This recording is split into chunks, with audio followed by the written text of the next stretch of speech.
ఆయన భగవంతుడే కాదు, ఒక మంచి మిత్రుడు.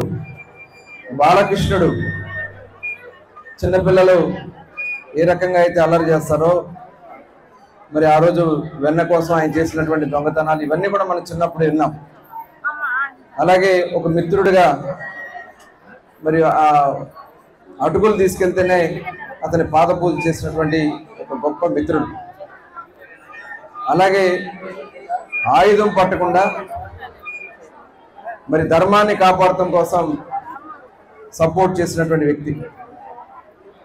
చెప్పాలంటే చాలా ఉంది హిస్టరీ ఆయన గురించి. మనం ఇవాళ భగవద్గీతని మనం ఆచరించారు, మనకి ఒక మార్గాన్ని చూపించారు. మనిషి జీవనం, పుట్టుకలు, పాపకర్మలు అంటే మనం చేసే ప్రతి పని కూడా కౌంట్ అవుతుంది. అవన్నీ కూడా శ్రీకృష్ణ పరమాత్ముడు భగవద్గీతలో అద్భుతంగా మరి అందించినటువంటి గీత. ఇవాళ మన భారతీయులే కాదు, ప్రపంచంలో చాలా దేశాలు ఇవాళ భగవద్గీతను ఫాలో అవుతూ ఉన్నారు. ఆ భగవద్గీత ద్వారా మనం నేర్చుకోవాల్సింది చాలా ఉంది. నేను చూశాను చాలా ప్రాంతాలకు వెళ్ళినప్పుడు భగవద్గీతని ఒకరోజు, వారానికి ఒకరోజు వాళ్ళు సెలవు దిన రోజు పఠనం చేస్తూ ఉన్నారు, భగవద్గీత పఠనం.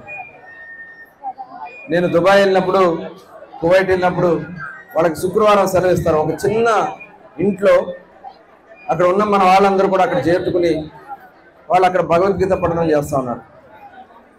అలాగే కొన్ని ప్రాంతాల్లో కృష్ణుడి గానం చేసుకుంటూ వెళ్తూ ఉంటే విదేశీయులు సైతం మైమర్చి వచ్చి నాట్యం ఆడినటువంటి సందర్భాన్ని మనం చూసాం.